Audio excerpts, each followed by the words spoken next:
you, Madam Joy. Napaka-lecture lang dito sa amin. For today's video ay magmi-mission tayo at pupuntahan natin si Ate Erica at ang kanyang anak. Sa kasalukuyan, siya po ay buntis at isang single mom. 3 months ago, kamamatay lang po ng kanyang asawa. So, siya po ang napili ko na bigyan as a volunteer sa handog ng blessing ni Mami Lizzy. Siya po ang aming mission for today.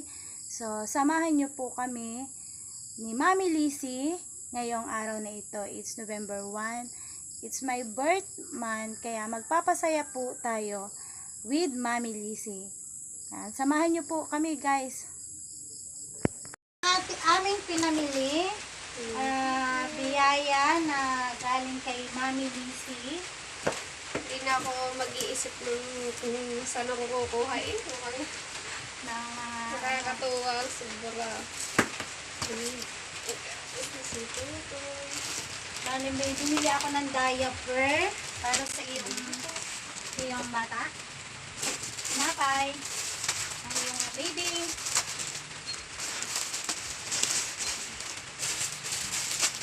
Para ba yung tapos, yung gatas. Ang gatas ni Tutoy. Ako bumili lang kanina ng swak pack at talagang naubos na hindi ko na dinalog sa ako. Ayan. Nandun lang kita na. Nilang ka namin ng grocery.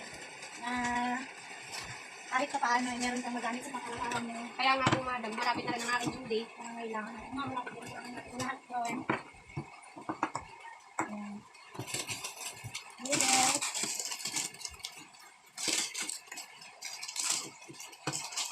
Siyempre may itlog. Itlog. Nakaka-bless ko naman ngayong araw na ito. Siyempre, ganun talaga. At bilang ko na rin ng EQ-Uban diaper ng iyong baby. Para hindi ka na masyadong mag-isip sa nanganak ang iyong baby. Ayan, biyaya yan galing kay Mami Lizzy. Siyempre, pag hindi naman na, kailangan mo rin ng diaper. So, dinalawa ko na ito para hindi ka na bumili. Ano? Ayan. Malapit na rin ako. Baby wipes na magagamit ng iyong baby. Gagamit mo yan. Sabon.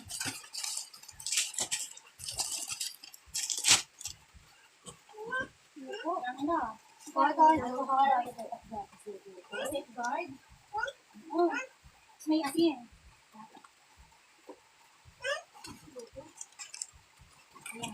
Ang lahat ng yan, ay binaya mula kay Mami Lizzy para sa iyo. Sa inyong mag-ina. Nawa ay matatuloy lang kami. Ay, thank you po, Mami Lizzy. Hello guys!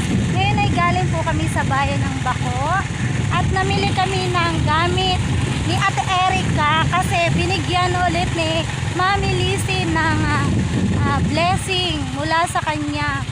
At ang blessing na yon ay ibinili namin ng gamit ng kanya baby sa panganganak niya. Kaya tutukan niyo po kami hanggang mamaya kasi ibibigay natin ang blessing na ito kay Ate Erica at sa kanya syempre bagong isisilang na kanyang baby. Ayan po ang pinamili namin. Kami po ay magkasama ng aking asawa upang mamili sa bayan ng Bako at kami po ay pauwi na kapamili na kami at ayan, hawak ko na at dadaling ko na mamaya kay Ate Erica ang blessing mula kay Mami Lizzy. Thank you, Mami Lizzy. Hello guys, andito po kami kay Ate Erica ulit. Binalikan namin si Ate Erica at dinalhan po natin ng panibagong blessing mula po kay Mami Lizzy. Ayan, yung pong mga yan ay blessing na para po sa kanyang bagong silang ng kanyang baby na nasa kanyang tiyan. Mag-hi ka naman. Opo, thank you po, Mami Lizzy. Ayan. Tuwan-tuwa si Ate Erica. Ayan, mamaya mag-unboxing tayo. Makikita natin kung ano po ang laman ng aming pinamilig mula sa blessing mula po kay Mami Lizzy.